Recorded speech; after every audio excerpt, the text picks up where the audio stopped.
Sharif Majdalani, Beyrouth 2020, journal d'un effondrement, aux éditions Actes Sud.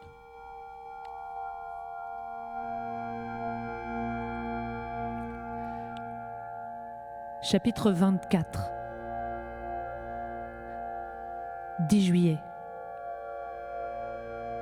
Ce matin vers 11h, sur la place du musée, un embouteillage est causé par le stationnement d'une gigantesque grue, en train de soulever sur le plateau d'un énorme camion une stèle antique, qu'elle dépose ensuite sur le parvis du musée avant de la soulever de nouveau et en procédant à une lente rotation, de la poser près d'une autre et d'un sarcophage exposé là en guise de décor depuis des années. Je ne sais si le musée est ouvert, si les musées ont été autorisés à rouvrir après le confinement. Mais j'imagine qu'ils doivent être étrangement déserts. Dorment sans doute, dans un silence de nécropole, sans le moindre visiteur, tous les témoignages, les objets, les grandes reliques qui ont servi à illustrer le récit national, à élaborer les bases idéologiques d'un pays dont les pères fondateurs ne pouvaient se douter qu'il serait, 100 ans plus tard, exactement, l'expression de la plus cinglante et honteuse des faillites. Je ne sais si les musées sont ouverts, mais ailleurs, il n'y a plus rien. Les galeries d'art n'exposent plus, ou rarement. Il n'y a pas de festival de musique. Il n'y aura plus de salon de livres. Les éditeurs n'éditent plus rien. Nizar Hariri, qui dirige l'Observatoire universitaire des réalités sociales de mon université, m'a raconté, il y a quelques jours, que le ministère de l'Éducation avait ouvert l'offre d'adjudication pour l'impression des livres scolaires des programmes de l'an prochain. C'est généralement un marché que les imprimeurs se disputent parce qu'il garantit la vente d'au moins 100 000 ouvrages. Or, cette année, aucun d'entre eux n'a seulement participé à l'offre. Ils n'ont aucune confiance dans les promesses de paiement du ministère. Et il n'y aura pas de livres scolaires l'an prochain, ou bien on réutilisera ceux de cette année. La plupart des pères fondateurs de l'État libanais étaient poètes, écrivains, juristes. Mais c'étaient aussi des hommes d'affaires avisés et des banquiers sourcilleux, lecteurs de Hugo et de Heredia, mais aussi du Commerce du Levant, le vénérable et encore efficace magazine économique fondé à leur époque. Selon le Commerce du Levant de cette semaine, plus de 2000 entreprises commerciales ont fermé leurs portes ce dernier mois. 200 pharmacies, ainsi que des enseignes internationales fameuses qui quittent définitivement le pays, telles Adidas ou Coca-Cola. Le centre Carnegie, de son côté, estime à près de 1000 les seules entreprises liées au tourisme qui ont fait faillite, mettant dans la précarité près de 30 000 familles. Le ministère des Affaires étrangères français, se basant sur des études indépendantes, estime pour sa part que le total des licenciements jusqu'à aujourd'hui s'élève à 400 000, soit un 12e de l'ensemble de la population.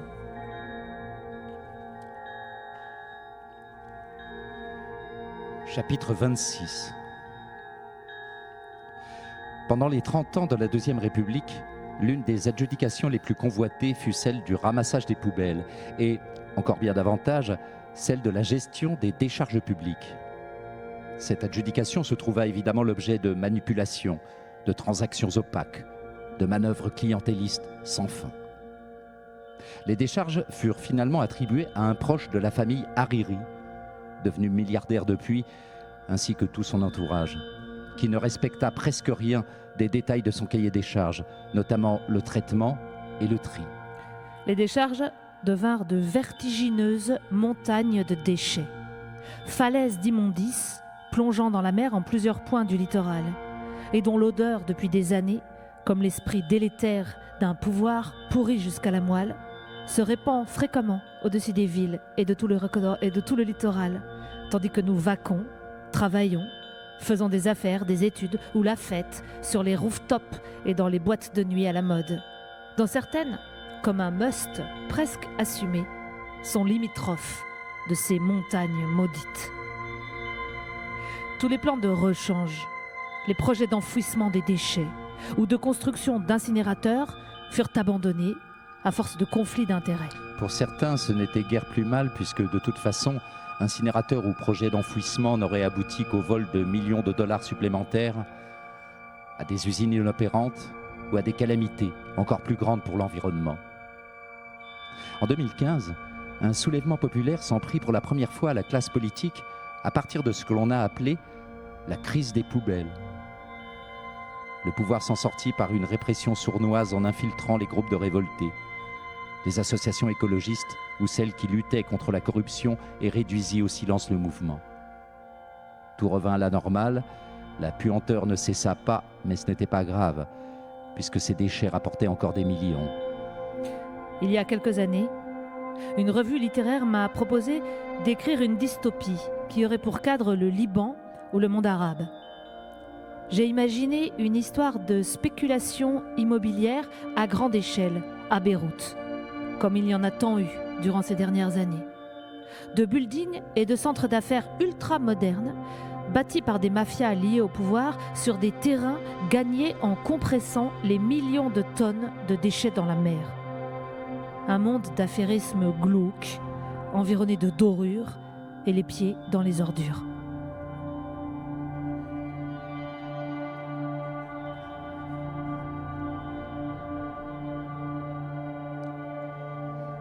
Chapitre 27, 13 juillet.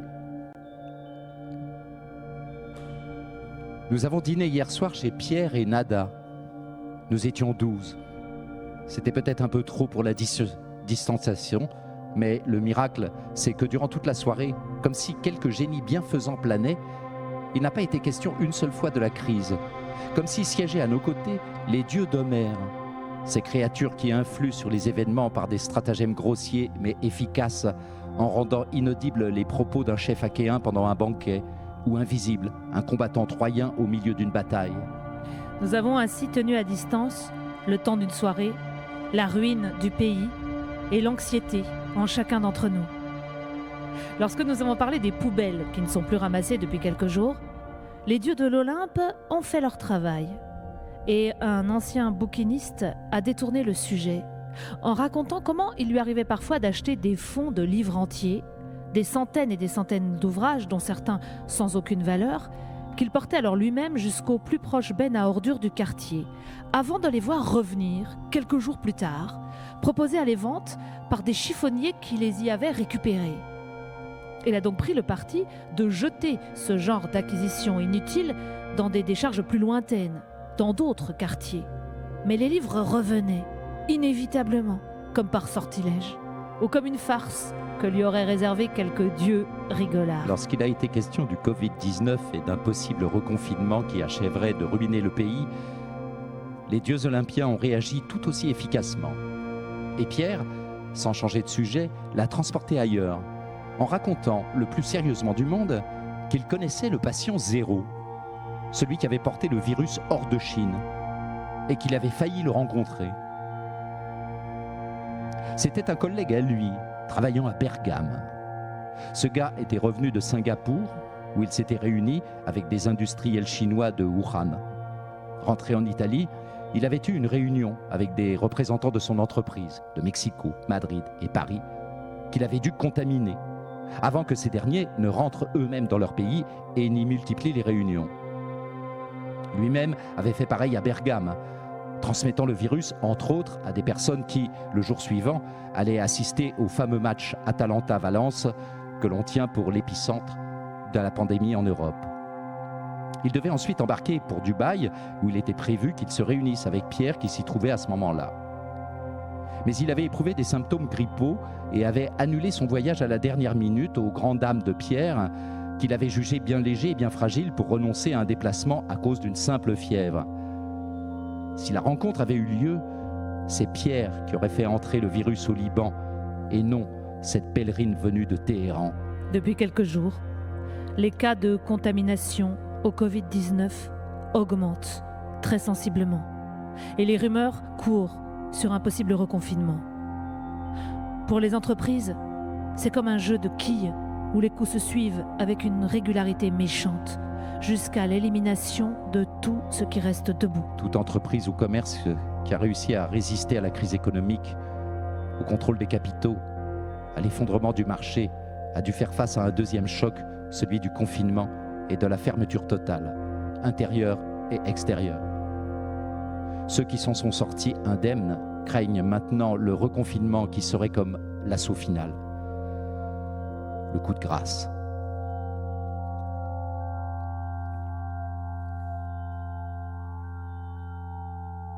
Chapitre 28, 14 juillet. Les mouvements de revendication spontanée ne cessent pas. Ils sont le fait de groupes de choc, de jeunes militants inlassablement mobilisés qui investissent les ministères, les administrations, s'y installent avec leurs masques et leurs slogans et exigent de rencontrer les ministres ou les chefs de cabinet ou les directeurs généraux, essentiellement pour leur demander de quitter leurs fonctions qu'ils n'honorent pas. Les policiers chargés de la sécurité des lieux publics les laissent faire indolemment, les observent, sympathisent parfois. Mais les ministres, les chefs de cabinet, les directeurs généraux ne sont jamais là. Ou bien ils décampent à l'avance ou fuient par les portes de service.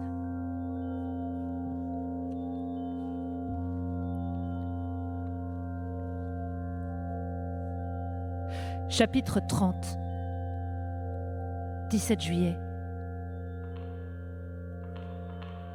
Depuis les temps bibliques, le Liban a été regardé comme un fanal par les peuples de l'Orient, par les envahisseurs venus de l'Est et par tous ceux qui vivaient aussi bien dans les oasis du désert qu'en Palestine ou en Mésopotamie. C'était le seul pays montagneux connu. Ces sommets étaient supposés rapprocher les hommes des dieux ou du Dieu unique. Et puis surtout, il y avait la neige et l'eau et les infinies et verdoyantes vallées, les précipices d'où se jetaient les cascades, les gorges où coulaient les froids torrents. Cette nature paradisiaque et sa richesse en verdure et en eau permirent de comparer le Liban à la Suisse au temps du romantisme et firent encore rêver pendant une grande partie du XXe siècle les touristes du monde entier, aussi bien que les émigrés libanais, nostalgiques de la douceur de vivre de leur montagne d'origine, devenue à leurs yeux presque légendaire. La neige, les torrents, l'eau à profusion et le verdoiement éternel. Ces évidences du paysage furent longtemps des leitmotifs du récit national. Pendant des décennies, on répéta fièrement que l'eau était le pétrole du Liban. Autrement dit, sa précieuse fortune, une fortune inépuisable de surcroît, contrairement au pétrole du voisinage. Seulement voilà, aujourd'hui, il n'y a pas d'eau, pas plus qu'il n'y a d'électricité. Certes, le fait n'est pas nouveau. Nous avons une vieille relation avec les robinets à sec. Mais s'il arrivait déjà au temps aujourd'hui considéré comme béni de la Première République, c'est parce que l'État, à cette époque, n'avait pris aucune véritable initiative pour éviter ces pénuries des fins d'été. Durant les 30 années de la Deuxième République, en revanche, les projets ont été innombrables. Les barrages creusés en nombre, abîmant les montagnes, les sites naturels et les paysages, ravageant vallées, gorges et zones agricoles. Nombre d'entre eux sont souvent à sec, pour cause de fuites dues à des travaux défectueux ou à des études douteuses de terrain. Les opinions sur leur utilité varient. Mais ce qui est sûr, c'est qu'on ne sait rien sur les milliards de dollars qu'ils ont coûtés, incluant fausses factures, trafic des chiffres et détournement de fonds gigantesques. D'après tous les hydrogéologues que j'ai consultés, il n'y a pas un seul projet dans ce domaine qui n'ait été coté au moins 5 fois au-dessus de son prix réel, et pour des réalisations de surcroît toujours au-dessous des normes. Or, c'est ainsi dans tous les autres secteurs. Routes, ponts, bâtiments publics. Aucun justificatif n'est jamais demandé aux entrepreneurs véreux, toujours liés aux hommes politiques. Aucun justificatif n'est jamais demandé aux entrepreneurs véreux, toujours liés aux hommes politiques.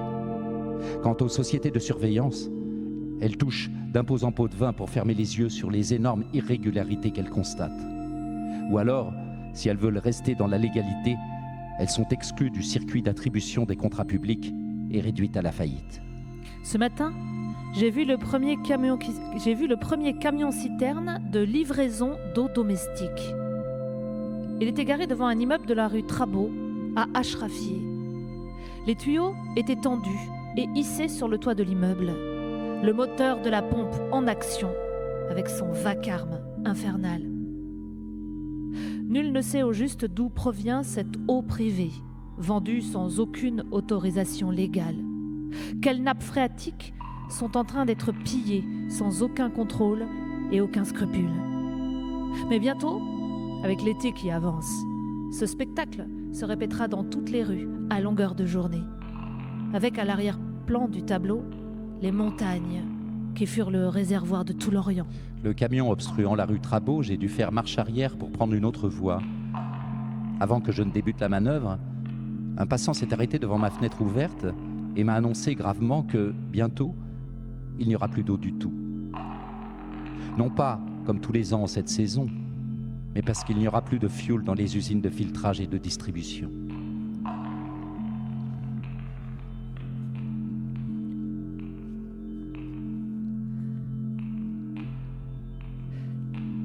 Chapitre 35, 20 juillet. Aujourd'hui, j'ai fait venir un réparateur parce que 2 de nos climatiseurs sont à la peine et ne refroidissent presque plus. C'était un jeune homme énorme, d'une force colossale, le masque sanitaire recouvrant une part seulement d'une grosse barbe taillée à la mode. Il hannait en travaillant. Je l'aurais bien vu soulevant des poutres à bout de bras plutôt que d'avoir à déplacer des fils dans d'étroits conduits et nettoyer de petits filtres du bout de ses doigts boudinés. Il était en plein travail, perché sur une échelle, lorsque Nella est rentrée de son cabinet et a eu l'air surprise de le rencontrer. Comme on retrouve une connaissance, mais pas à la place où on a l'habitude de la voir, ce qui cause un petit trouble, un moment de doute. Lui, en revanche, n'a pas eu d'hésitation. Il l'a reconnu et a paru assez heureux. Assuré finalement qu'il s'agissait bien de la personne qu'elle pensait, ma femme lui a demandé de ses nouvelles. Il a répondu qu'il n'avait plus de travail, qu'il était revenu à son métier premier, c'est-à-dire électricien. D'habitude, je ne me mêle pas de ce genre de subite rencontre, parce qu'il peut s'agir de patients de ma femme, et j'attends alors que l'on m'associe ou pas à la conversation. La pratique de Neyla n'exige pas nécessairement la distance, ni la neutralité, mais j'ai eu du mal à croire, je ne sais pas pourquoi, que ce gaillard pouvait être un patient à elle. D'ailleurs, elle lui a demandé comment allait son fils, et il a répondu « Mieux, beaucoup mieux. On lui a baissé la dose de médicaments. » Puis il a ajouté en riant, et tout son énorme bassin s'est alors mis à danser de haut en bas, que c'est lui qui aurait plutôt besoin de calmants et d'anxiolytiques désormais, comme nous tous. En commençant à travailler, l'homme m'avait raconté qu'il était voiturier avant la crise. Et il avait ajouté que ça rapportait beaucoup. Je le savais, j'ai toujours eu horreur des voituriers à Beyrouth. Ces gars constituaient avant l'effondrement une véritable mafia. Ils colonisaient les rues animées, celles des bars, des pubs et des boîtes de nuit, et instauraient leurs propres lois, mettant la main sur toutes les places de parking disponibles et les faisant ensuite payer très cher. Ou bien, ils prenaient votre voiture et vous deviez attendre avant de la voir revenir, sans savoir ce que ces gaillards en avaient fait pendant que vous veilliez ou que vous dîniez. Désormais, ils ont disparu, en grande partie, et je n'en suis pas très fâchée. Mais je ne l'ai pas dit à mon électricien, d'autant que son air bonhomme, son amabilité spontanée m'ont fait regretter de penser ainsi de ses collègues. Mais c'est en tout cas de cette façon qu'à l'issue de sa conversation avec ma femme, j'ai compris qu'il la connaissait du temps pas si lointain où il était voiturier et que nous allions au restaurant Abdel Wahab, devant lequel il officiait. Je ne m'en souvenais pas. Un jour qu'il y était allé seul avec ses amis, il avait demandé conseil à Nella pour son fils, apprenant qu'elle était psychothérapeute. Et elle l'avait recommandé à un spécialiste, des enfants. Chaque fois qu'il la voyait, qu'il s'occupait de sa voiture, il la mettait au courant des développements du traitement du petit et lui tenait le crachoir durant de longues minutes. Lorsqu'il a eu fini de réparer les climatiseurs et que je lui ai demandé combien je lui devais, il a eu l'air d'un petit garçon pris en faute par son institutrice. Il ne parvenait pas à dire un chiffre. C'était une somme si énorme à cause de l'inflation qu'il en avait honte. Et je l'ai trouvé incroyablement touchant, malgré sa taille, sa barbe et son masque. J'ai deviné aussi qu'il hésitait à demander de l'argent par égard pour ma femme, dont il répétait en marmonnant qu'elle l'avait beaucoup aidé. Il semblait béat d'admiration devant elle. Il n'est pas le premier. Nous étions devant la porte-fenêtre, ouvrant sur la terrasse. Alors que j'insistais pour qu'il me dise son prix, sans tergiverser, en lui répétant qu'il n'était pas responsable de l'inflation, Un pigeon s'est posé subitement sur la rambarde de la terrasse, à 2 pas de nous. nous nous sommes tus. Quelques secondes. Face à cette subite et saisissante apparition. Cette cristallisation soudaine de la bête frétillante qui nous lorgnait en penchant sa minuscule tête et nous présentait l'un de ses 2 yeux ronds et inexpressifs. Chaque fois que cette scène se produit, je pense à la première page du Palace de Claude Simon et à la description de la transmutation magique du pigeon sur le bord d'une fenêtre à Barcelone en 1938. Une description dont il m'a effleuré à cet instant qu'elle s'inspirait sans doute de la magnifique scène de l'apparition du cerf au cœur de la forêt dans Descends Moïse de Faulkner que j'ai lu récemment. De ces fugaces pensées m'a tiré mon électricien géant qui a déclaré que bientôt, de faim, on mangerait ce genre de bête. J'ai songé au cerf. Il parlait du pigeon. Je lui ai répondu que ce ne serait pas pour tout de suite. Nous sommes trop fiers pour ça.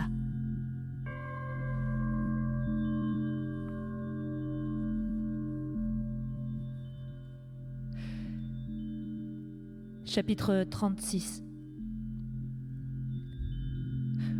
Le 11 février 2020, un nouveau gouvernement a été formé, contre la volonté des millions de citoyens qui avaient manifesté pendant 4 mois. Pour faire croire que ces derniers ont été entendus, ce cabinet a été constitué de personnalités inconnues et donc prétendument indépendantes. Il est apparu très vite qu'il s'agissait de proches des principaux politiciens et chefs de partis en place, notamment le Hezbollah, Amal, le parti du président de la Chambre et le mouvement du général Aoun et de son gendre. Les autres partis se sont déclarés dans l'opposition, même si le jour du vote au Parlement, ils ont accordé leur confiance à ce gouvernement qu'ils récusent. Quoi qu'il en soit, le seul qualificatif que l'on peut donner à ce cabinet, c'est celui de fantoche. Jusqu'à aujourd'hui, soit en 5 mois, alors que la crise économique ne cesse de s'amplifier et atteint des points de non-retour, que l'effondrement est total dans tous les secteurs, il ne se passe rien. Aucune résolution, aucune décision, aucun plan d'action. Rien.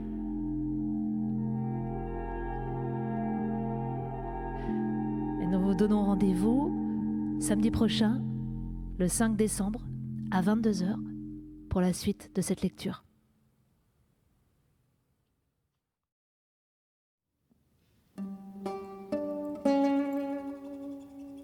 Bonsoir. Je vais commencer par un poème écrit par ma mère qui s'appelle Ahwaka Lakin, qui veut dire je t'aime mais. Et c'est un poème d'amour mais détourné, dans lequel une femme dit à son amant que j'aime, je t'aime, je t'adore, je t'aime comme mon bracelet, sauf que j'aime mon bras encore plus. Alors elle lui dit Ahwaka Lakin.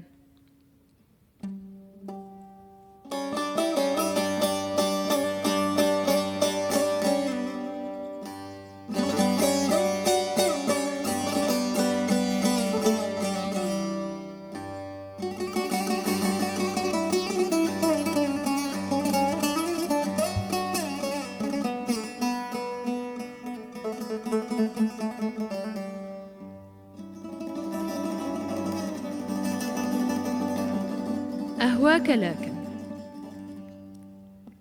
أهواك يا ملك الحب أشعر معك باليقين بوجودي أشعر جنبك ومناي أن أسكن قلبك وأموت فيك أتمسك فيك يا سواري أتمسك أكثر بيميني أهواك نعم أهواك لكن لن أسمح لك أن تلغيني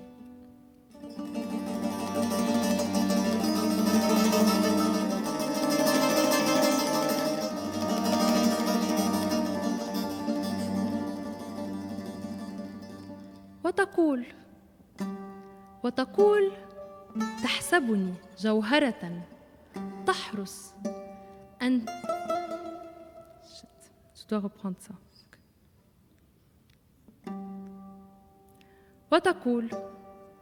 وتقول تحسبني جوهرة تحرس أن تملكها لترصع تاجا على رأسك وتدللها، أو حس ماس يلمع في خنصرك.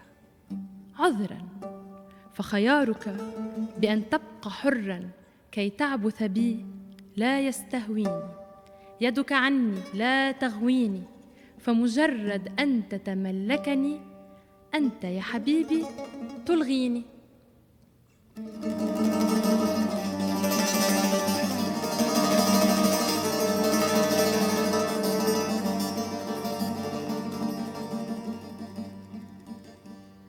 مرتجع حبك يا مدلل، فالدهر دلالك قد حلل. لكن اسأل قلبا عانى، هذا أصبح في خبر كان. هل نمشي جنبا إلى جنب، تأخذ مني أو تعطيني، عن أن تجعلني لؤلؤة في درج مزاجك ترميني.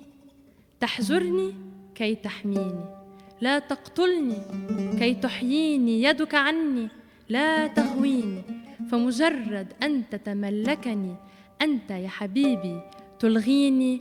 نعم، يستهويني أن أهواك، لكن لن أسمح لك أن تلغيني.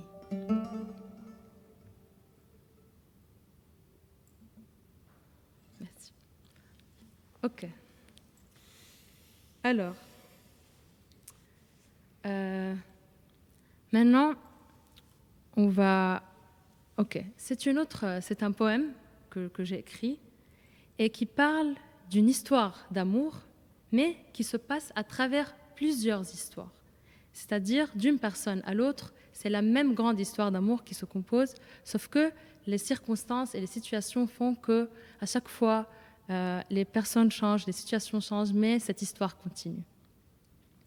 Et à la fin de cette histoire aussi, la dernière histoire, c'est l'histoire d'une relation à distance. Et je crois qu'on peut tous sentir dans ces moments de Covid aussi, c'est quoi être dans un appel qui coupe et tout ça. Alors les dernières phrases de ce poème vont être aussi un peu coupées. C'est fait exprès pour la connexion qui ne marche pas. Okay. Alors ça s'appelle Ruh, qui veut dire comme éloigne-toi.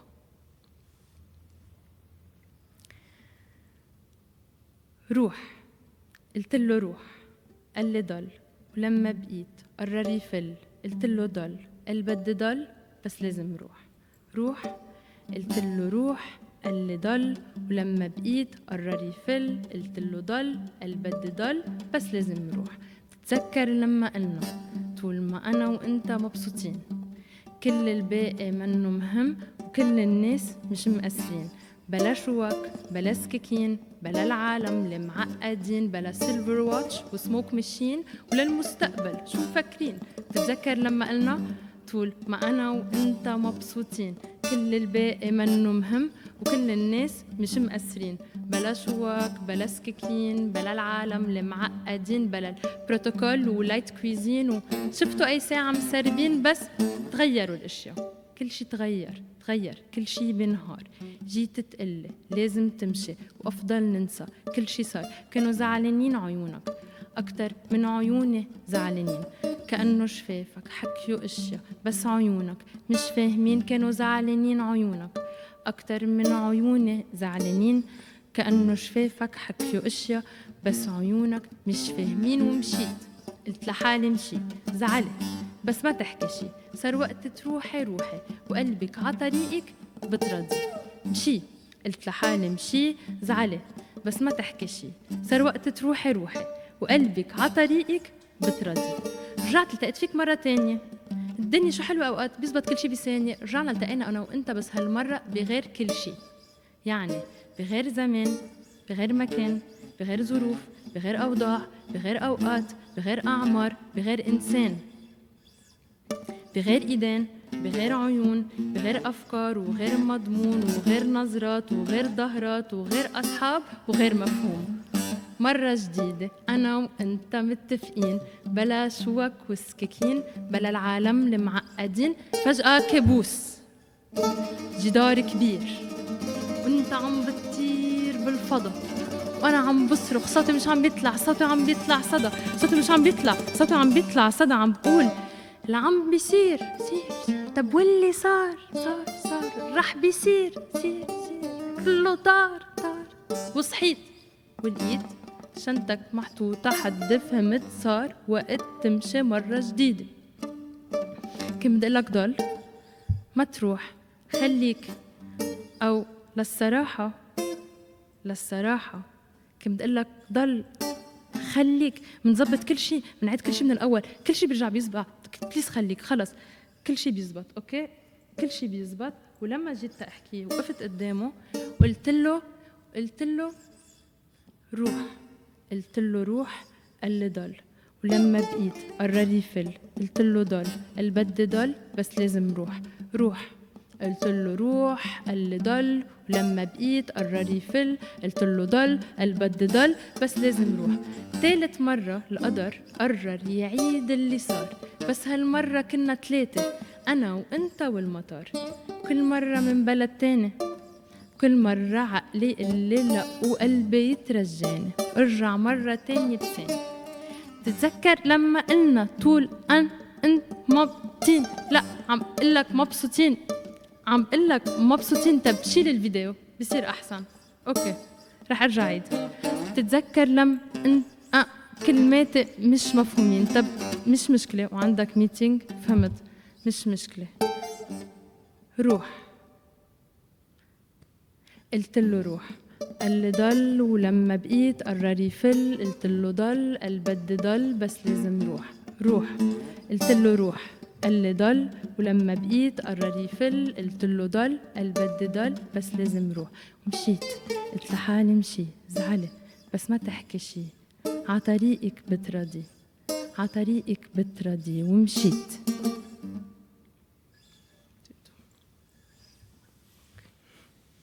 Ok. Vous applaudissez derrière les écrans, je sais. Ok. Oui. Alors, maintenant, c'est l'histoire de Ali Baba et les 40 voleurs. Sauf que, on a changé cette histoire, et cette fois, c'est l'histoire de l'enfant et des 40 voleurs. En fait, c'est un enfant qui est dans la forêt, qui essaye d'ouvrir un sac de sésame. Et il crie « Iftah ya simsum » comme « Open Sesame ». Et là, on voit une grotte qui ouvre.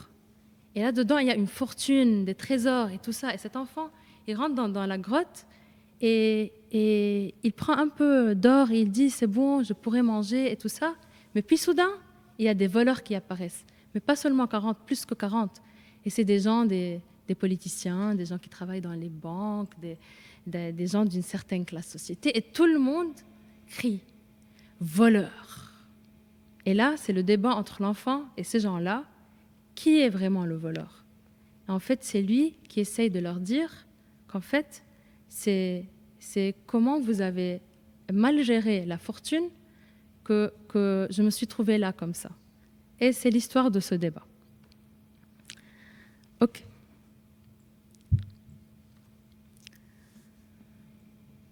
ولد جوعان بإيده كيسمسم وبس، بالغابة عم يفتح كيس السمسم حس، الكيس قاسي كتير.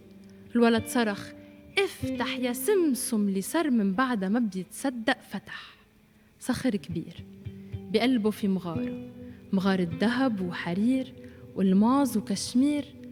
الولد شرد ما استوعب، أخذ كمش الذهب بإيده الصغيرة وقال عال ليلة مش رح دق عقزاز الناس، بيع وردة بالعجقة الليلة، رح آكل شي طيب واشرب حليب. وفجأة باب المغارة بيتسكر وبيظهر 40 حرامي، ويمكن 100 ويمكن أكتر. ناس بلا صغرى منكن، مرتبين، نسوان شعراتهم لفوق، جائرين، رجال معن شنط سودا، مشغولين، والمعاليك والفخامات وحامي الصناديق، وبيصرخوا كلهم سوا حرامي. الولد بكب الذهب من إيده، في عنده كرامة. ما بدي منكن شي، بس تركوني امشي قبل المغيب. فجأة بيقرب شخص عم بيحكي بس صوته غريب. كلامك مش مفهوم، بتعدلي مرة تانية؟ مو تشيل الملعقة الذهب من تم ثانية. انت حرامي، والحرامي لازم يتجازى على اللي عمله.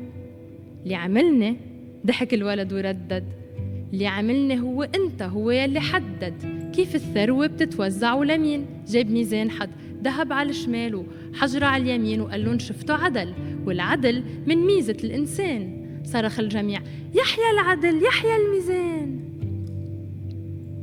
حكي مش صحيح، بيصرخ شخص من بعيد. عفوا مش عم بفهم، فيك تقرب، فيك تعيد؟ كنت بقرب بس ما الأرض مش صالحة وللتبرير. أنا من أول ما خلقت ما بمشي غير على الحرير. أنت حرامي ولازم تتقاضى، بيصرخ من مقعده المريح. عفوا سيدنا، وللتصحيح، الحرامي واللي بياخد غرض غيره بلا إذنه، صحيح؟ بيرد عليه الزلمة من بعيد، صحيح. طب أنت سألت الدودة قبل ما تاخد الحرير؟ كانت لو ما قتلتها صارت أحلى فراشة. بس ما لسوء الحظ الدودة ما عندها قدرة التعبير، ومثل الدودة في ناس كتير بتقتلوها تتسحبوا منها خيط على مصلحتكن، ولما تبرد الجتت تكتب جرايدكن يا لبؤس المصير وظلم الحياة، يا لبؤس مصير الفقير. ايدك لازم تنقطع بلا رحمة. شخص عم بيشوبر بإيده بالتانية عم بيشوي شيش لحمة. عفوا سيدنا، تبع الإصحى والممنوع، عارف الضمير بيغفى أول ما يصحى الجوع. العوز إحساس خبيث بيتسلل على الراس، بيعتجر على الضمير بيقله نام. بيصير اللي بده يصير، لأنه الغلط أيام ما صار إجباري مش قرار. مين بينلام؟ أنت، تصرخ مدام، لأنك حرامي لازم تنضرب وتتجازى وتدفع غرامة. وتعب الولد من التبرير وقال لهم يا جماعة تعوا نختم هالتقرير. مادام هالمغارة كبيرة وفيها فائض ذهب وحرير، ليه ما منقسم كل شي ومنوزع بالتوازي على الجميع؟ تبع الملعقة كان بلعها، وتبع الشواية كان فلت من إيده شيش اللحمة، وعم الهلع بوسط الزحمة. طلعت المدام بالولد وقالت لازم ناخد قرار بهالولد قبل المغيب. والشمس غابت ورجعت شرقت بكير، ولما بردت جتة الولد كتبت الجرايد يا لبؤس المصير وظلم الحياة، يا لبؤس مصير الفقير.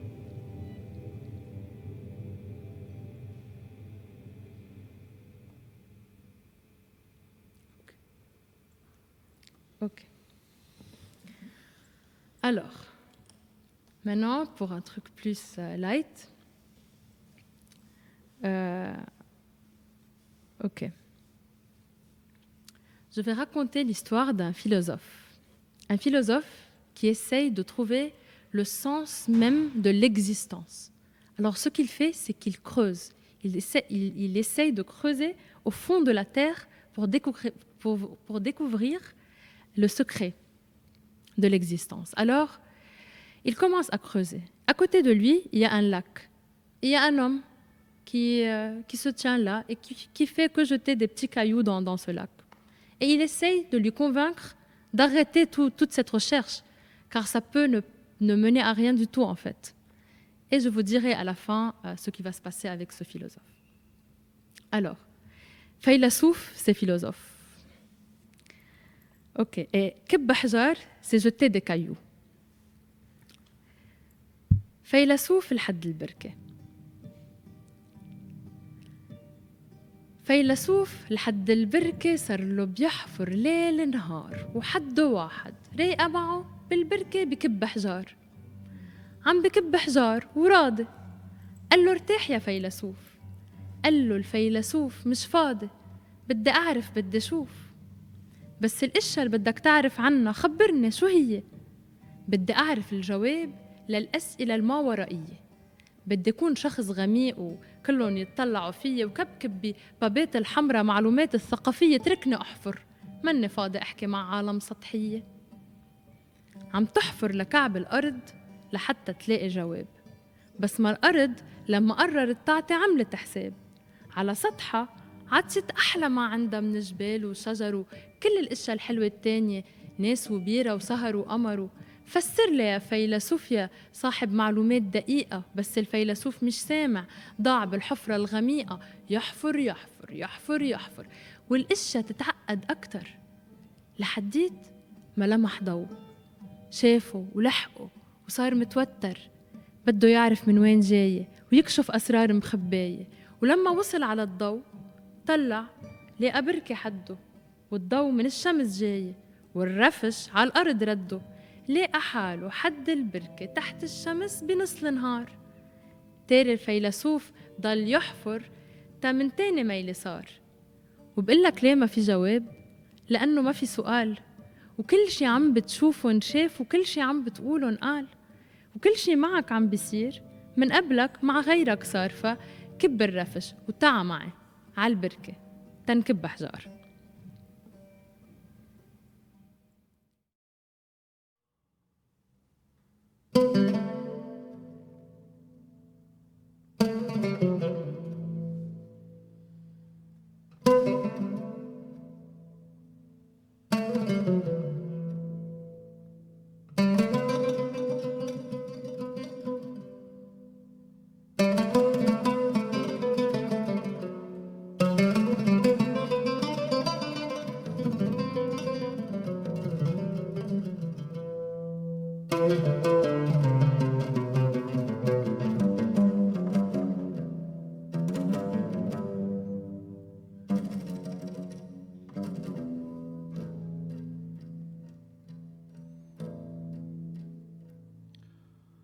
أجارتنا إن الخطوبة نور،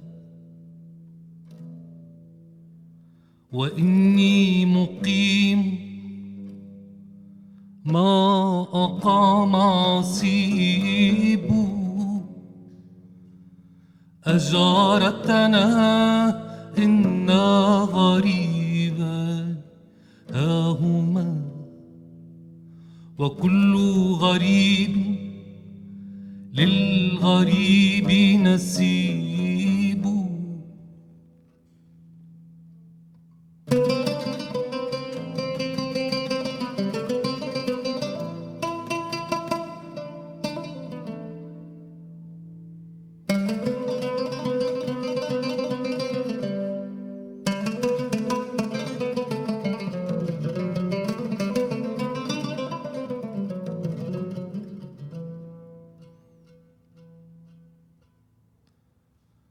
وإن تصلين فالقرابة بيننا، وإن تصرمين فالغريب غريب. فليس غريبا من تناءت دياره، ولكن من ورى التراب غريب.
نعشر سينا يا شوقي واني بهواه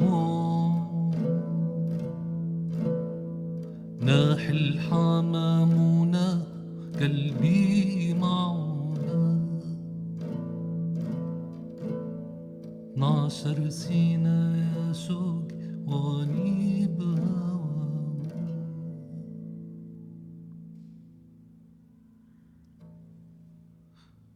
Pétrus le pélican.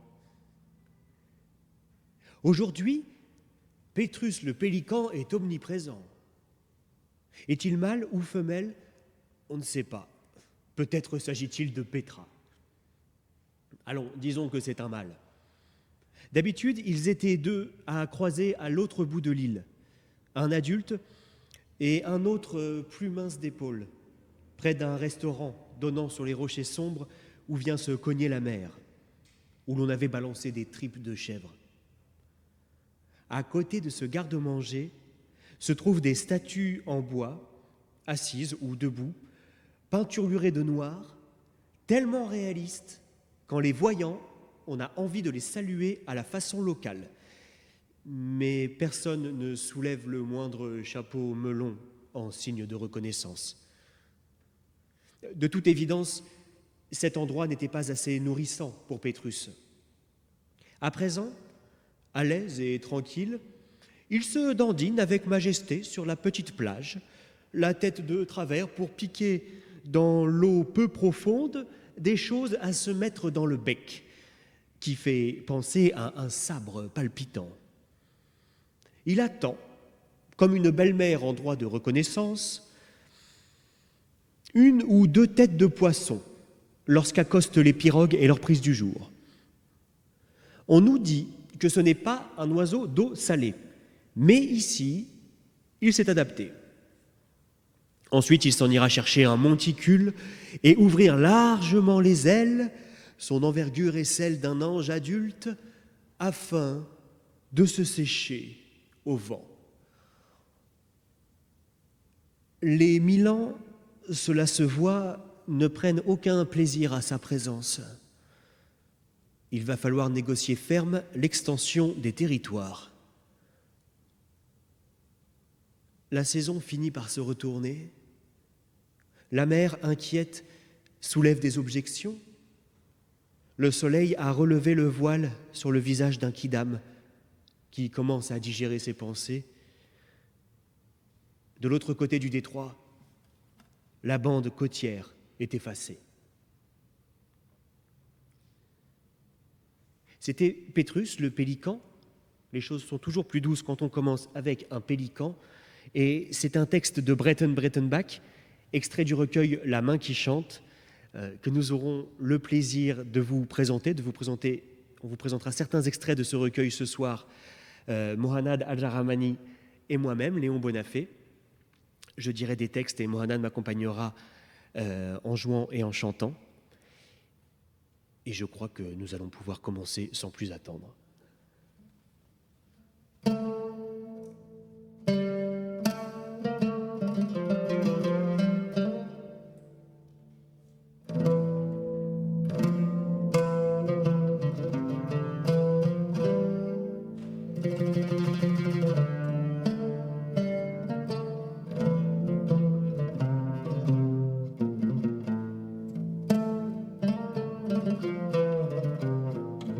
La danse des cailloux. Mon ami dit, le monde est tellement vaste, personne ne saurait le remplir de concepts. Mais au début, il était vide. Or, les cailloux. Ces cailloux de pensée issus de l'espace. Mon ami dit, c'est ce qui arrive aux ombres pétrifiées des étoiles. C'est ce qui arrive quand on veut distinguer dans le puits pourpre un phonème d'un phénomène. Car comment intégrer la présence dans un poème? Mon ami demande, la mort et la poésie ne font-elles qu'un?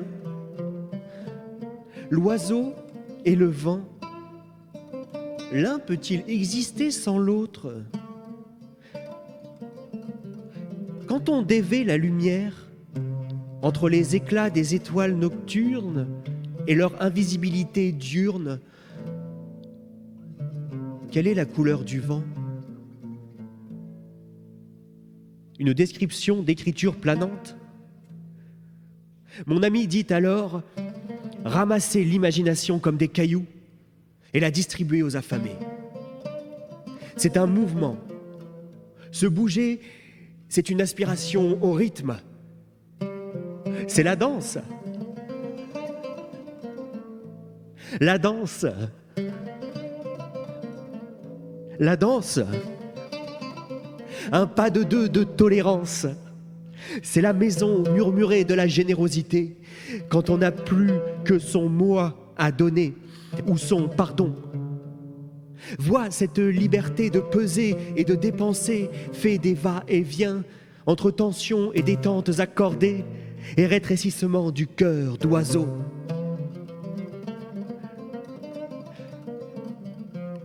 Regarde à nouveau le fou nu qui, 3 ans durant, hantait les rues de Luanda, portant ses boyaux dans la coupelle de ses mains, et c'était un gourou dansant de la vie.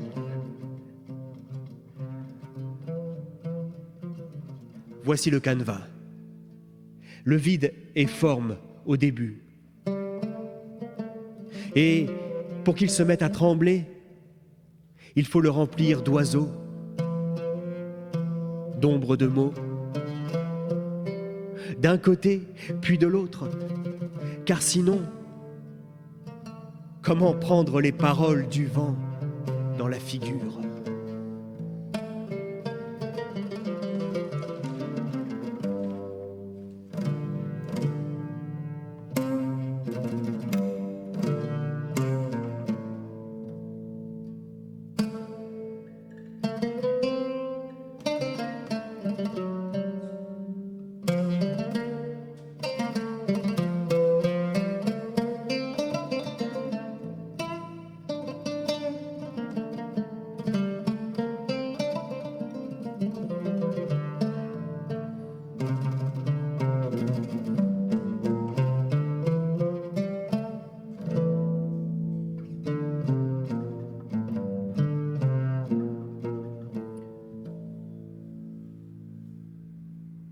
L'excuse. Ne me demandez pas la vertu. Je suis le poète qui ment pour s'allonger où de temps à autre le soleil capte la chaleur. Ne me demandez pas le courage. Je suis le poète pour qui l'insulte et la recherche de dépassement se tartinent sur la même tranche. N'attendez pas la vérité. Je suis le poète interloqué par les crocodiles qui affichent juste au ras de l'eau leurs dos écailleux. Je suis le poète.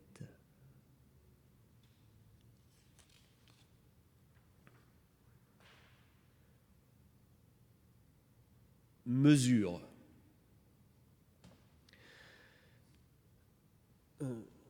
On ne peut pas tenir le stylo d'un homme soûl, il continuera de naviguer à contre-histoire. On ne peut pas laisser un homme soûl quitter la maison avant l'aube. Tant que les réverbères sont encore verts, il ira mugir sur le quai contre le vent. On ne peut pas demander à un homme soûl de penser juste. Il vous racontera des histoires de rongeurs en Sibérie. On ne peut pas laisser un homme soûl se balader en ville où les femmes ont de longs yeux de serpent. Il trébuchera sur ces mots et s'en ira pisser derrière les lauriers du parc, un frisson dans le dos. On ne peut certainement pas demander à un homme soûl ce qu'est un poème. Il se postera à la fenêtre pour faire la gueule aux passants et vous demandera une rime à pistachier. On ne peut pas croire un homme soûl quand il dit qu'il a volé, même s'il est plein de bleus et de boutons, et si un slip sale claque au mât de la mairie. On ne peut pas demander à un homme soûl « Où est Dieu ?» Il vous racontera qu'on lui a volé son slip. On ne peut pas laisser un homme soûl travailler sur le toit. Et il vous dira qu'il sait tout de la catacoustique, tandis qu'il ira cul nu surprendre et répéter les secrets les plus malveillants à l'oreille des cheminées. On ne pourra pas l'interroger sur l'amour, car soupirant beurré, il s'en ira tituber et, la bouche encore rouge, vous offrira son cœur comme un sac de tomates pourries. On ne peut pas supporter qu'un homme soûl nous parle de ses défunts amis. Il cache un poignard effilé dans sa poche.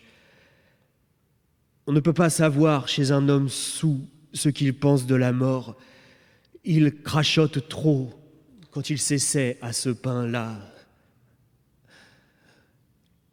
On ne peut pas laisser un homme soûl pleurer sur papier. Cela devient chure de mouche entre larmes et morve, avec de vieilles taches de vin ici.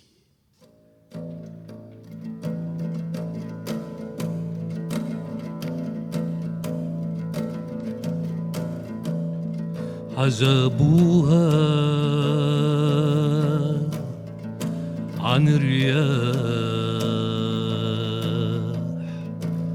لأني قلت يا ريح بلغيها السلامة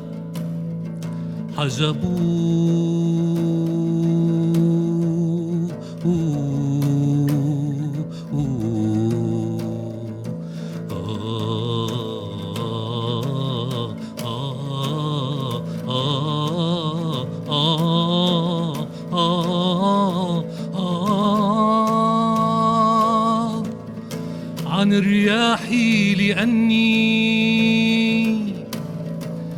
قلت يا ريح بلغيها السلام.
Mes amis ne croient plus à la paix. Mes amis habitent des chambres de bonne ou des arrière-cours. Ils ont des rayons pleins de livres, des photos de corbeaux encadrés au mur et souvent des poèmes moisis dans leurs placards. Souvent, ils accrochent des drapeaux ou des fanions à leur balcon, mais ils sont fatigués des perplexités utopiques. Mes amis habitent Barcelone et Bamako, Bombay, Budapest, Bloemfontein et Beijing et Brackenfell. La nuit, ils écoutent les ballades de la désillusion. Mes amis sont comédiens et voyageurs. Ils possèdent des parapluies. Quand ils étaient jeunes, ils aimaient avec passion. Aujourd'hui, ils s'essuient la bouche quand, dans un temple, ils doivent baiser l'ourlet d'une sainte relique. Mes amis portent des chaussures et réfléchissent à la signification cachée du mouvement des montagnes.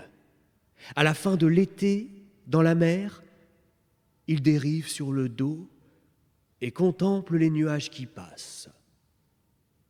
Mes amis boivent du café. Mes amis ont la chatte ridée et la bite en berne. Ça les rend timides pendant l'amour. Ils aiment nourrir des poissons rouges, regarder leur gueule gourmande briser la surface pour avaler un bout de liberté et recracher la lune. Mes amis ont mal au dos. Mes amis lisent les récits de Julio Cortázar. Mes amis gisent sous les pierres grises des cimetières de Beira, Bandung, Bologne et Blantyre, sous le sable et les roches de Bandiagara. Beaucoup de mes amis sont morts depuis longtemps.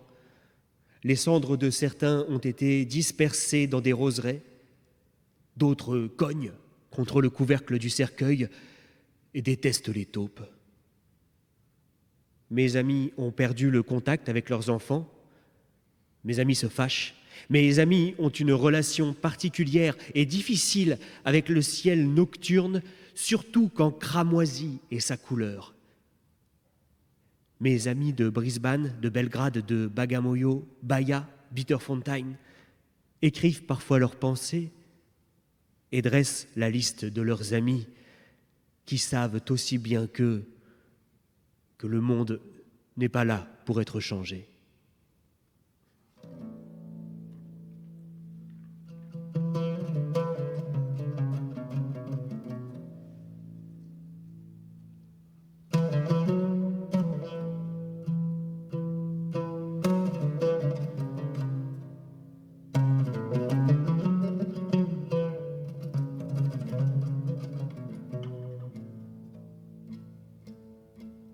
C'est ainsi que je t'aime.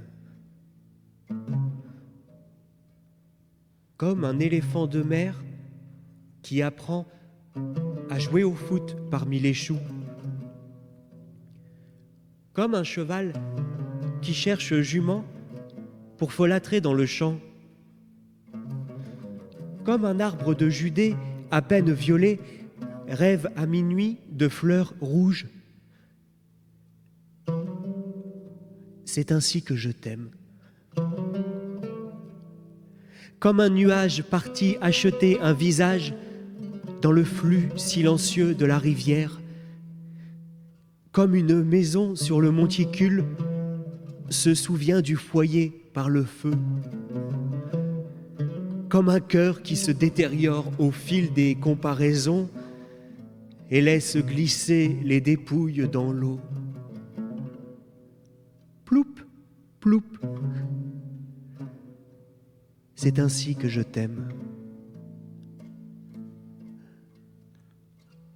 ليه بنفسي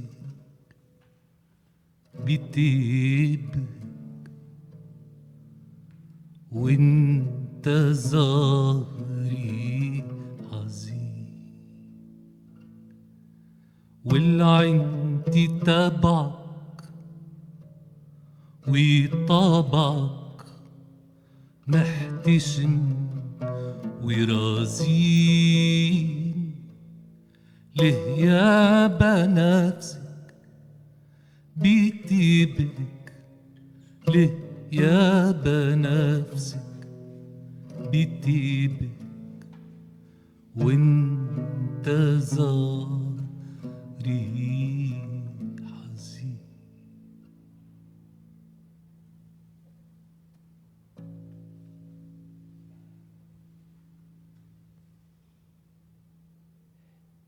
J'ai rêvé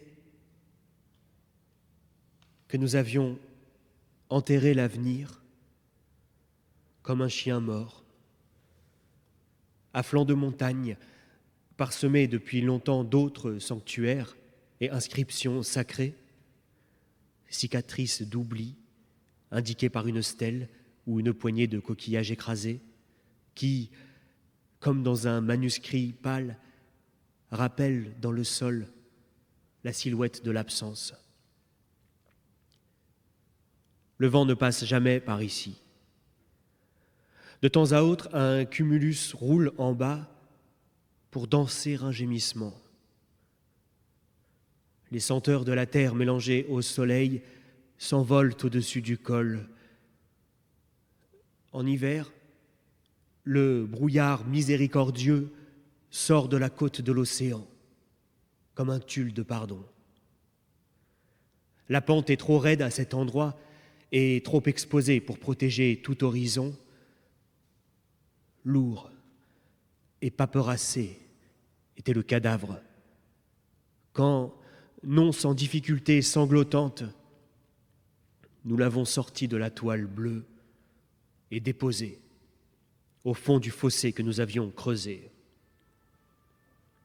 Les canines encore blanches, dans un sourire d'aveugle, la langue déjà disparue, 3 mouches vertes clignèrent comme des larmes autour des yeux perçants qui n'effrayeront plus l'ennemi.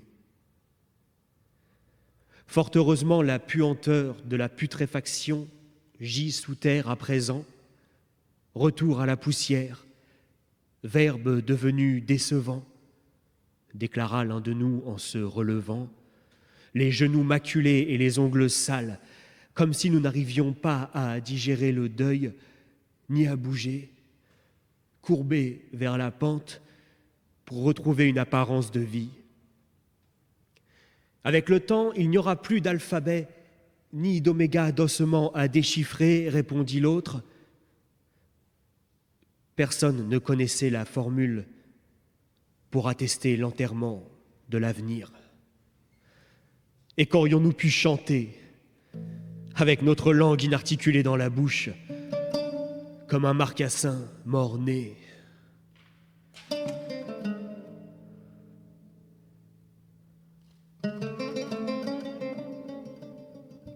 Était-ce donc de l'imagination? Quand le rêve cessa de danser, cet aboiement étouffé comme la gueule d'un dogue, pleine de crocs, d'insectes, d'obscurité, là-bas, dans la fraîcheur d'un aloès, une corde autour du cou. Mais en nous retournant pour regarder le sommet, la main en visière contre le flux lumineux, il n'y avait plus rien à voir, hormis le silence et les noirs rubans des nuages muets.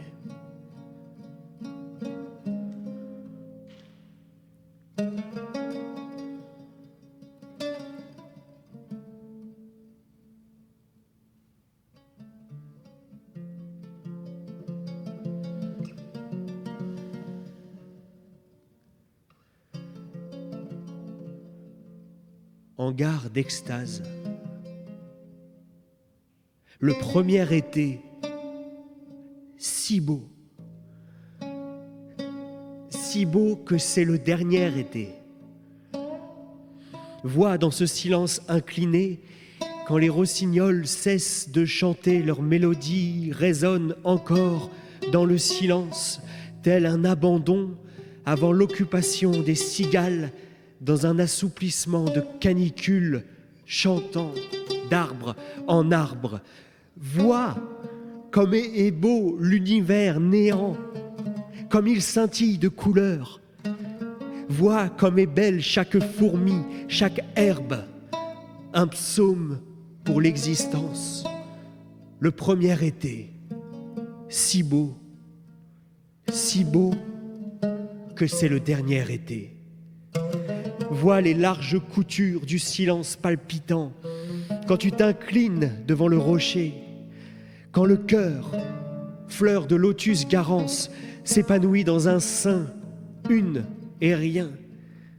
Vois la grâce de la lune rocheuse qui s'éclipse derrière la crête, dans la sombre lumière du premier été, si beau qu'il est le dernier.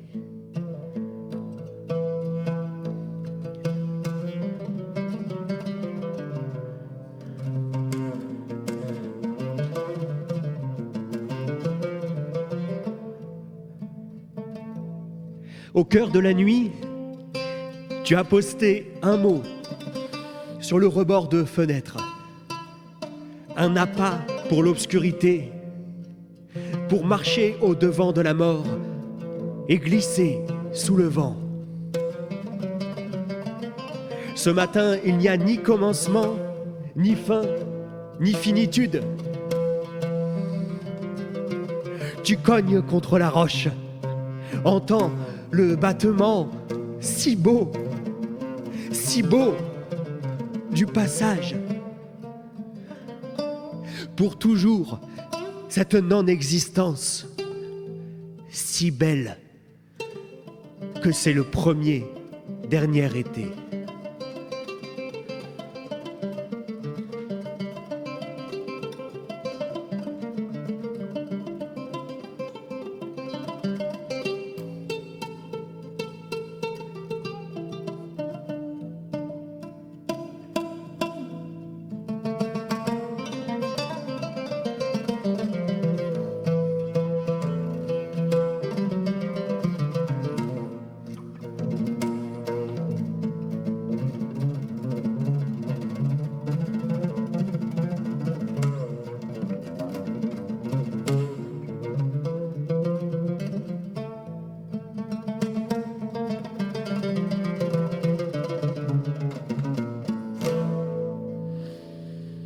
Lune suspendue, clairement perdue.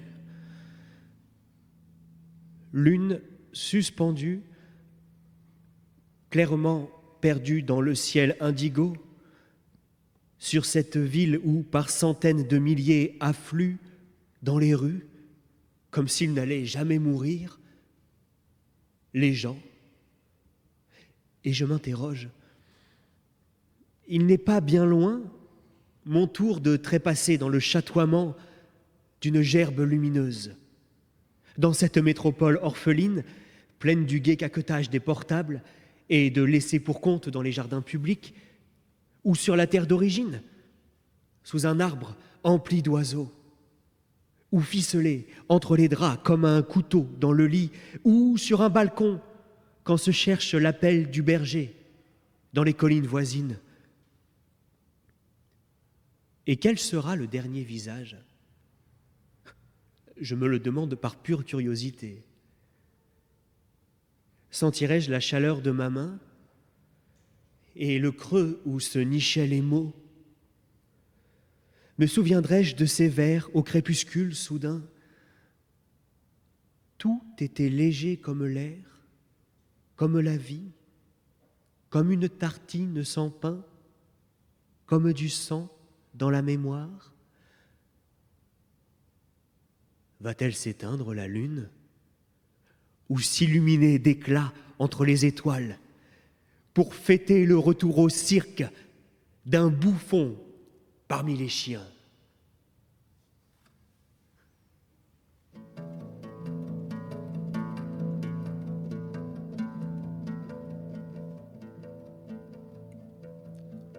أنصت إلى الناي يحكي حكايته ومن ألم الفراق يبث شكايته. أريد صدرا برحه الفراق لأبوح له بألم الاشتياق. فكل من قطع عن أصله دائما يحن إلى زمان وصله.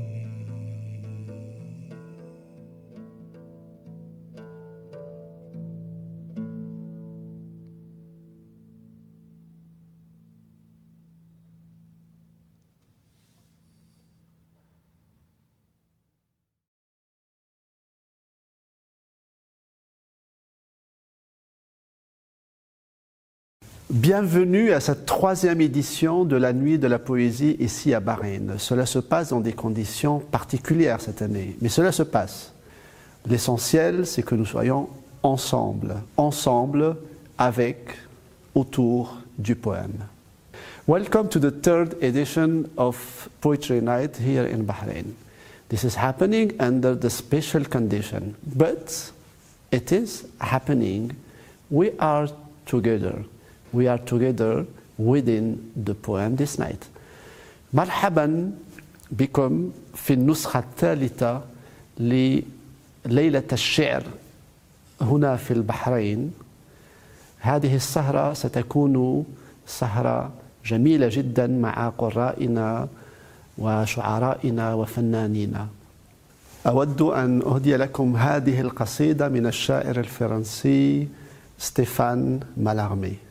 Salut, rien, vierge vert à ne désigner que la coupe, telle loin se noie une troupe de sirènes maintes à l'envers. Nous naviguons, ô mes divers amis, moi déjà sur la poupe, vous l'avant fastueux qui coupe le flot de foudre et d'hiver. Une ivresse belle m'engage, sans craindre même son tangage, de porter debout ce salut. Solitude, récif, étoile, à n'importe ce qui valut le blanc souci de notre toile. Merci.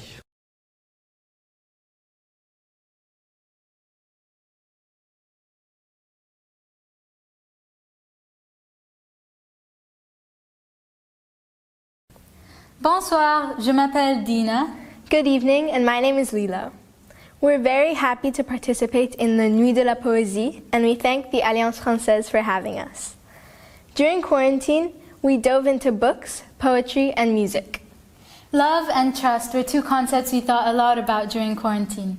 One of our favorite poets and thinkers is the Lebanese-American Khalil Gibran. He was a hopeless romantic who wrote a lot about love and trust in his literary works and poems. Gibran was also very passionate about music, so we delved into music with the theme love and trust. The Godfather movie trilogy was all about love, trust, and betrayal. So please allow us to share with you today parts of Khalil Gibran's main works on love and trust in a mélange of English, French, and Arabic, and a piano medley from the Godfather music, also about love and trust. And now to start, Gibran's thoughts on love. Un jour, tu me demanderas ce qui est le plus important, ta vie ou la mienne. Je te répondrai la mienne, et tu t'en iras, sans même savoir que tu es ma vie. One day you will ask me, which is more important, my life or yours? I will say mine, and you will walk away not knowing that you are my life. And his very famous words, si vous aimez une personne, laissez-la partir, car si elle revient, elle a toujours été à vous, et sinon, elle ne l'a jamais été.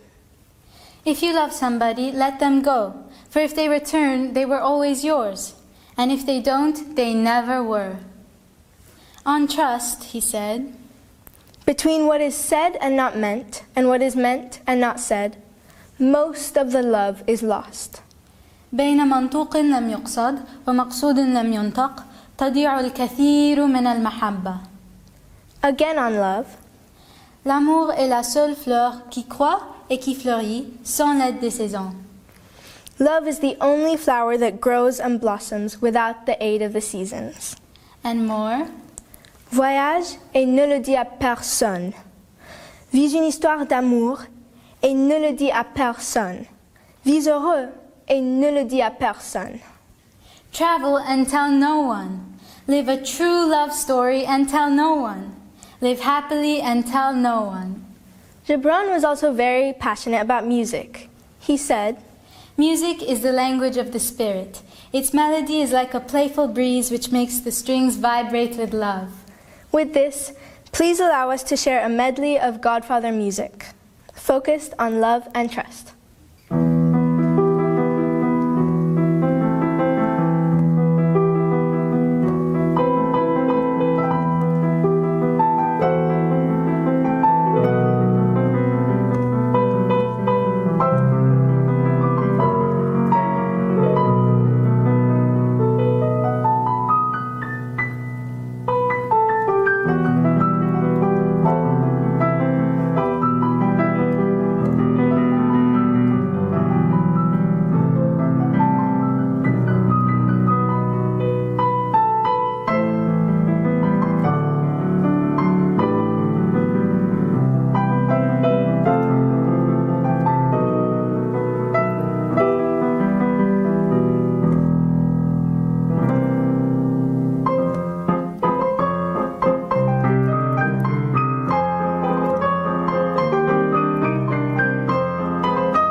How I will love you.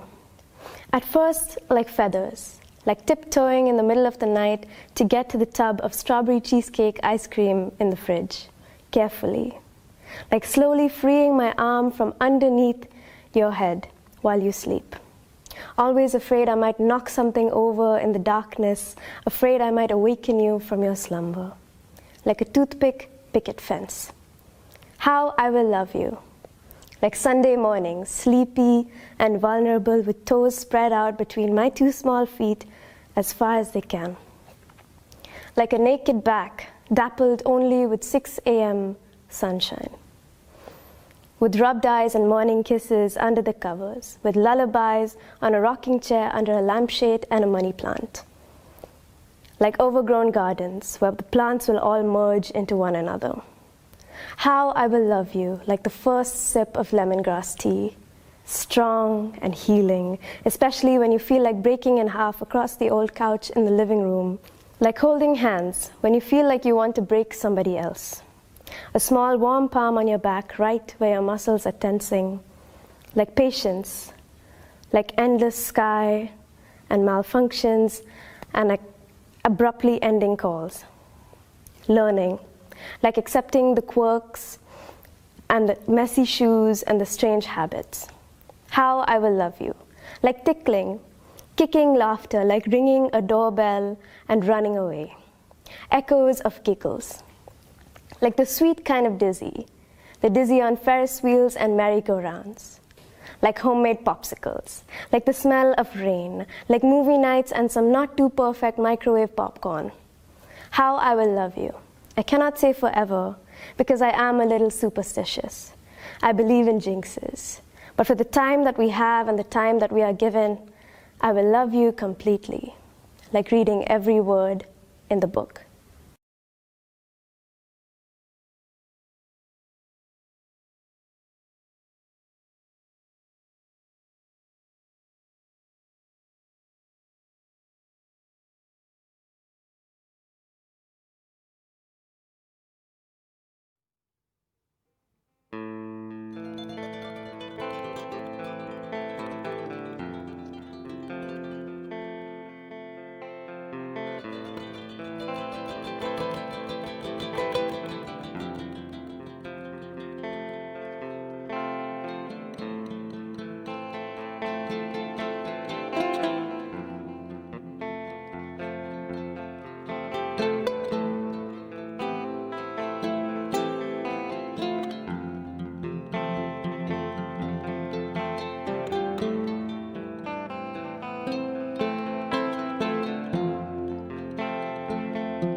Ma sœur, si vous ne dormez pas, je vous supplie en attendant le jour qui paraîtra bientôt, de continuer le conte d'hier. Le roi Shahriar n'attendit pas que Scheherazade lui demandât la permission. Achevez, dit-il, le conte d'Aladin. Je suis curieux d'en entendre la fin. Alors Scheherazade prit la parole. Sire, vous vous souvenez du petit Aladin dont je vous racontais les mésaventures hier ? Ce petit garçon était méchant, vicieux, désobéissant. Son père mourut. Et n'étant plus retenu contre la crainte d'un père, il s'abandonna alors à un plein libertinage. Jusqu'à l'âge de 15 ans, il continua ce train de vie sans aucune ouverture d'esprit pour quoi que ce soit.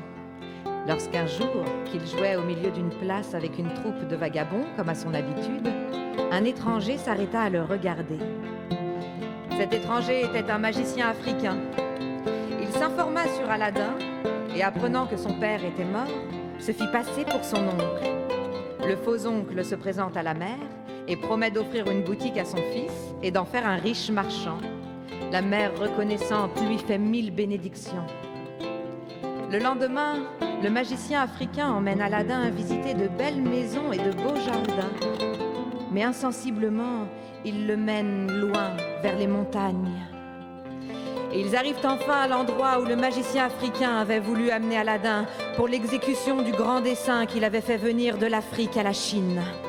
Arrivé en haut d'une montagne, le magicien africain avait jeté d'un parfum sur un tas de broussailles en feu, en prononçant des paroles magiques. Et dans le même moment, la terre trembla et s'ouvrit. Aladin, effrayé, voulut prendre la fuite, mais le magicien le retint en lui donnant un soufflet qui le jeta par terre, et que peu s'en fallut qu'il ne lui enfonça les dents de devant dans la bouche, comme il parut par le sang qui en sortit. Le pauvre Aladin, tout tremblant et les larmes aux yeux. Voilà, sire. C'est là exactement où nous en étions. « Mon oncle !» s'écria Aladin en pleurant. « Qu'ai-je donc fait pour avoir mérité que vous me frappiez si rudement ?»« J'ai mes raisons pour le faire, » lui répondit le magicien. « Sous cette pierre que vous voyez, il y a un trésor caché qui vous est destiné et qui doit vous rendre un jour plus riche que tous les plus grands rois du monde. » Quand la pierre fut ôtée, un caveau de 3 à 4 pieds de profondeur se fit voir. « Mon fils, » dit alors le magicien, « observez exactement tout ce que je vais vous dire. Descendez dans ce caveau. Quand vous serez au bas des degrés que vous voyez, vous trouverez une porte qui vous conduira dans un grand lieu voûté et partagé en 3 grandes salles l'une après l'autre. Dans chacune, vous verrez à droite et à gauche 4 vases de bronze grands comme des cuves, pleins d'or et d'argent, mais gardez-vous bien d'y toucher. Avant d'entrer dans la première salle, levez votre robe et serrez-la bien autour de vous. Quand vous y serez entré, passez à la seconde sans vous arrêter, et de là à la troisième, aussi sans vous arrêter. Sur toute chose, gardez-vous bien d'approcher des murs et d'y toucher, même avec votre robe, car si vous y touchiez, vous mourriez sur le champ. C'est pour cela que je vous ai dit de la tenir serrée autour de vous. Au bout de la 3e salle, il y a une porte qui vous donnera entrée dans un jardin planté de beaux arbres, tous chargés de fruits. Marchez tout droit et traversez ce jardin par un chemin qui vous mènera à un escalier de 50 marches pour monter sur une terrasse. Quand vous serez sur la terrasse, vous verrez devant vous une niche et dans la niche une lampe allumée. Prenez la lampe et éteignez-la. Et quand vous aurez jeté le lumignon et versé la liqueur, mettez-la dans votre sein et apportez-la-moi. Si les fruits du jardin vous font envie, vous pouvez en cueillir autant que vous voudrez. Cela ne vous est pas défendu. En achevant ces paroles, le magicien africain tira un anneau qu'il avait au doigt et il le mit à l'un des doigts d'Aladin en lui disant que c'était une protection contre tout ce qui pourrait lui arriver de mal. Aladin sauta légèrement dans le caveau et il descendit jusqu'au bas des degrés. Il trouva les 3 salles dont le magicien lui avait fait la description. Il traversa le jardin sans s'arrêter, monta sur la terrasse, prit la lampe allumée dans la niche et la mit dans son sein. Il s'arrêta dans le jardin à en considérer les fruits qu'il n'avait vus qu'en passant. Les arbres de ce jardin étaient tous chargés de fruits extraordinaires. Il y en avait de blancs, de luisants et transparents comme le cristal, de rouges, les uns plus chargés, les autres moins, de vert, de bleu, de violet, de tirant sur le jaune et de plusieurs autres sortes de couleurs. Les blancs étaient des perles, les luisants et transparents des diamants, les rouges les plus foncés des rubis, les autres moins foncés des rubis balais, les verts des émeraudes, les bleus des turquoises, les violets des améthystes, ceux qui tiraient sur le jaune des saphirs, et ainsi des autres. Aladin, qui n'en connaissait ni le mérite ni la valeur, ne fut pas touché de la vue de ces fruits, qui n'étaient pas de son goût comme l'eussent été des figues ou des raisins. Il s'imagina que tous ces fruits n'étaient que du vert coloré et qu'ils ne valaient pas davantage. La diversité de tant de belles couleurs, la beauté et la grosseur extraordinaire de chaque fruit lui donnèrent envie néanmoins d'en cueillir de toutes les sortes. Il en prit plusieurs de chaque couleur et il en emplit ses 2 poches et 2 bourses toutes neuves que le magicien lui avait achetées. Il n'oublia pas aussi d'enfourrer dans son sein, entre la robe et la chemise autour de lui.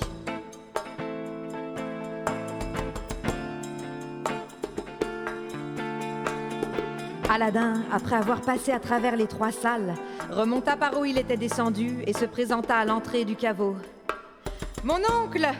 lui dit-il, « je vous prie de me donner la main pour m'aider à monter. »« Mon fils !» Donnez-moi la lampe auparavant, elle pourrait vous embarrasser. Pardonnez-moi, mon oncle, reprit Aladdin. Elle ne m'embarrasse pas, je vous la donnerai dès que je serai monté. Le magicien s'opiniâtra à vouloir qu'Aladin lui mît la lampe entre les mains avant de le tirer du caveau. Et Aladin, qui avait embarrassé cette lampe avec tous ses fruits dont il s'était garni de tous côtés, refusa absolument de la donner qu'il ne fût hors du caveau. Alors le magicien africain entra dans une furie épouvantable. Il jeta un peu de son parfum sur le feu, et à peine eut-il prononcé 2 paroles magiques que la pierre qui servait à fermer l'entrée du caveau se remit d'elle-même à sa place, avec la terre par-dessus, au même état qu'elle était à l'arrivée du magicien africain et d'Aladin.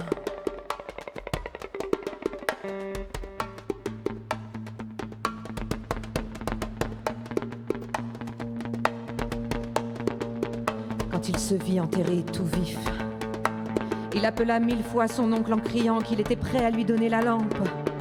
Mais ses cris étaient inutiles et il n'y avait plus moyen d'être entendu. Ainsi il demeura dans les ténèbres et dans l'obscurité, avec la triste certitude de passer des ténèbres où il était dans celle d'une mort prochaine.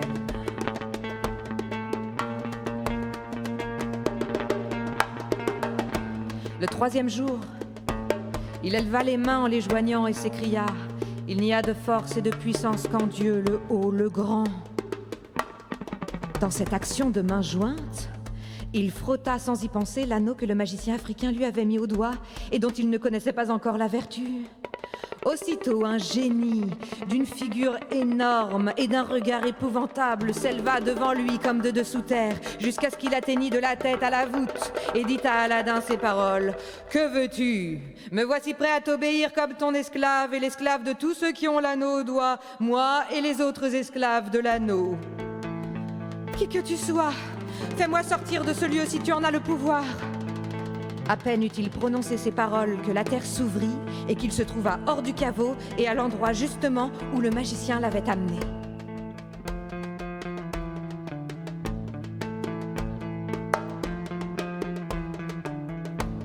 Aladin, qui était demeuré si longtemps dans les ténèbres les plus épaisses, eut d'abord de la peine à soutenir le grand jour.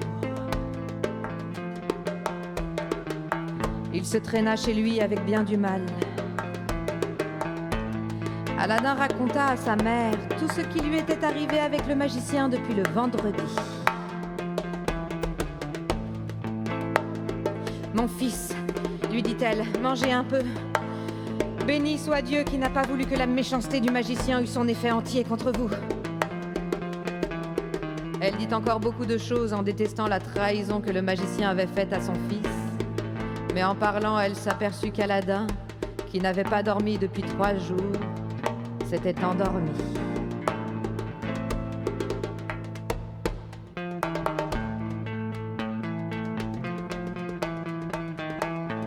Le lendemain, la première chose qu'Aladin dit à sa mère, ce fut qu'il avait besoin de manger. « Hélas, mon fils, vous mangeâtes hier au soir le peu de provisions qu'il y avait dans la maison.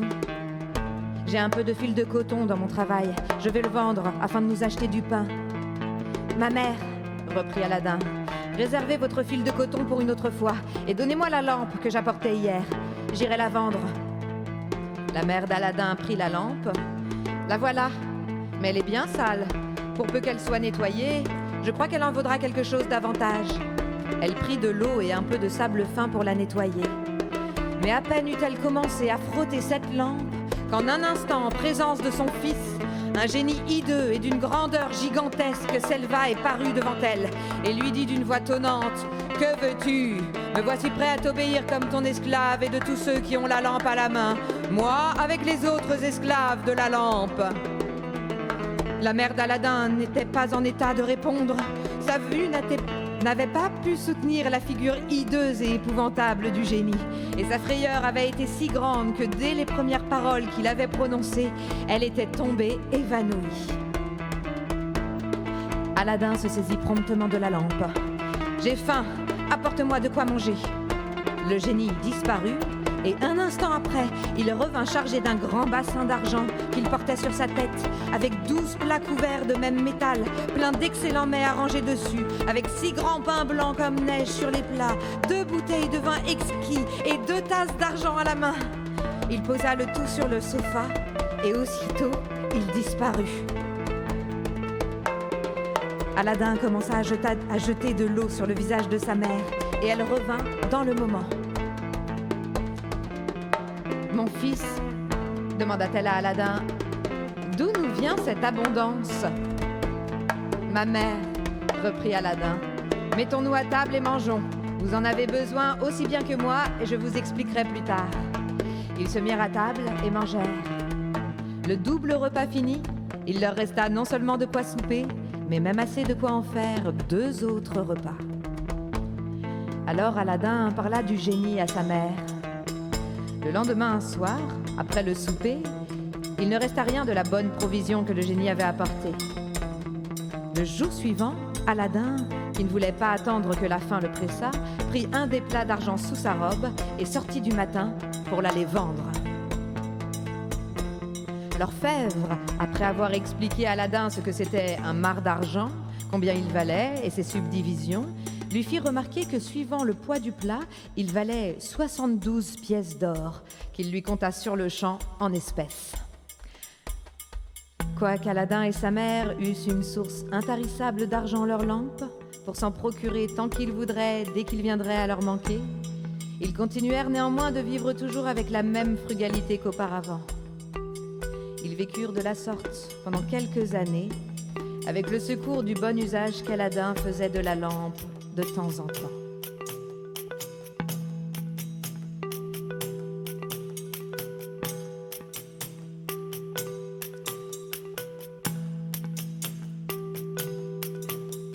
Un jour, en se promenant dans un quartier de la ville, Aladin entendit publier à haute voix un ordre du sultan de fermer les boutiques et les portes des maisons et de se renfermer chacun chez soi jusqu'à ce que la princesse, fille du sultan, fût passée pour aller au bain et qu'elle en fût revenue. Ce cri public fit naître à Aladin la curiosité de voir la princesse à découvert. Il alla se placer derrière la porte du bain, qui était disposée de manière qu'il ne pouvait manquer de la voir venir en face. Je jure par ses pommettes et ses dents apparues, et par les flèches que lance sa magie, par la souplesse de ses flancs et l'oblique pointe de ses regards, par la blancheur de ses dents, la nuit de ses cheveux, par les cils qui me cachent son sommeil et les sourcils qui disent ou l'ordre ou le refus, par les boucles scorpions qui étreignent ses tempes et assassinent les amants éconduits, par la rose de ses joues, le myrte de leur duvet, par sa lèvre cornaline, le parfum de son souffle, l'eau suave de sa bouche qui rend fade les meilleurs vins, par sa croupe gonflée qui ondule et s'apaise, par la finesse de sa taille, par sa langue sincère, par sa nature exquise et sa noblesse. Je jure qu'il n'est de musc qu'en ses grains de beauté, dont les senteurs se confient à la brise. Le soleil lumineux est peu de choses auprès de lui, et le croissant de lune n'est qu'une rognure d'ombre.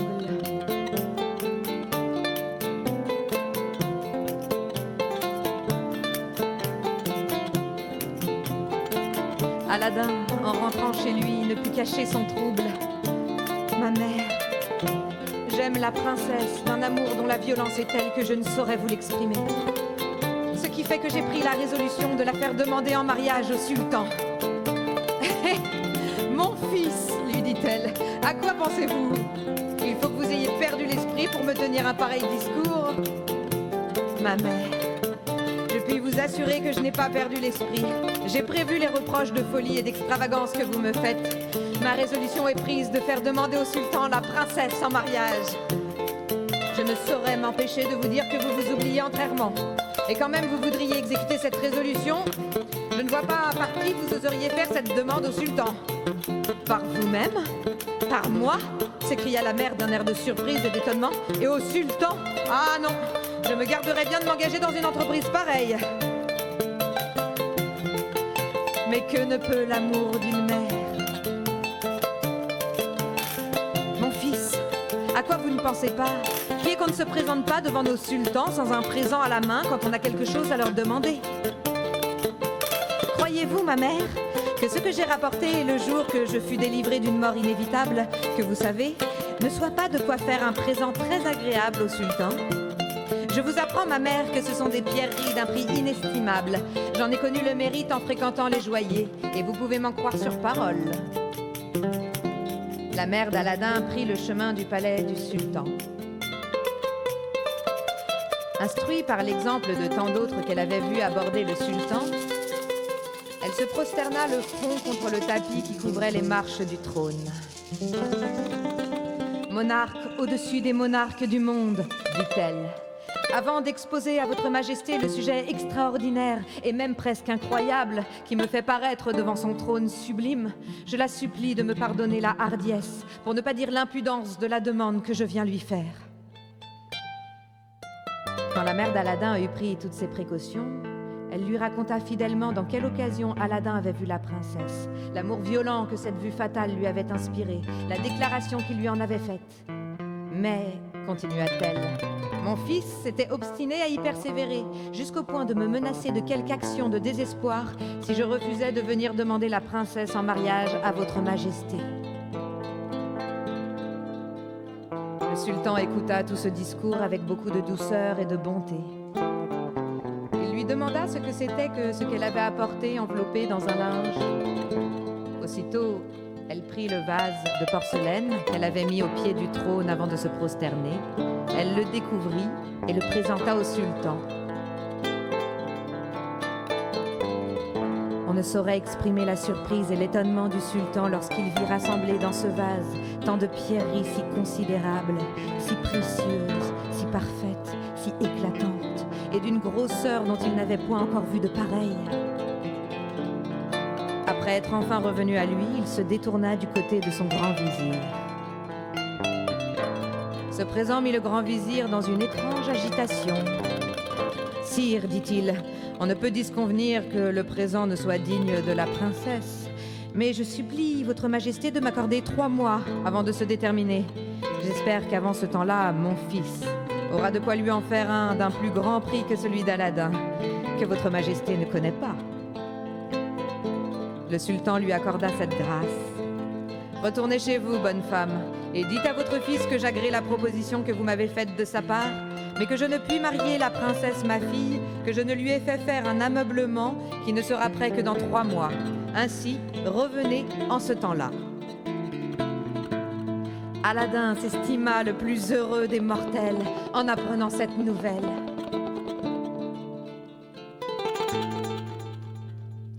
Environ 2 mois s'étaient écoulés quand sa mère, un soir, en voulant allumer la lampe, s'aperçut qu'il n'y avait plus d'huile dans la maison. Elle sortit pour aller en acheter, et en avançant dans la ville, elle vit que tout y était en fête. Elle demanda à un marchand ce que tout cela signifiait. « D'où venez-vous, ma bonne dame ?» lui dit-il. « Ne savez-vous pas que le fils du grand vizir épouse ce soir la princesse, fille du sultan ?»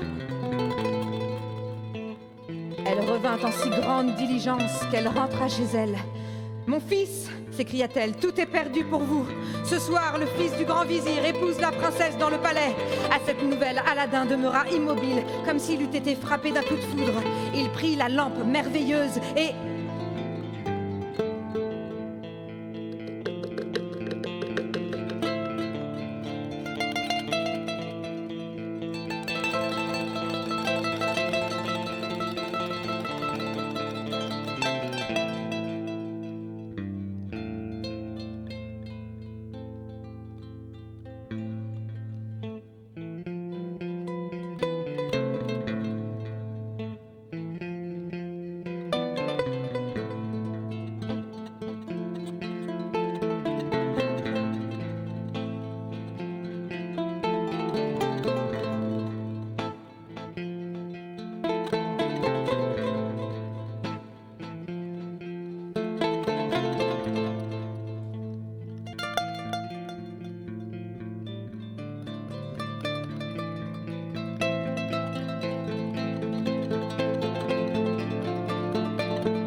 Comme Scheherazade, je m'arrête ici, mais retrouvez-nous samedi prochain, samedi 5 décembre, pour la suite de nos aventures.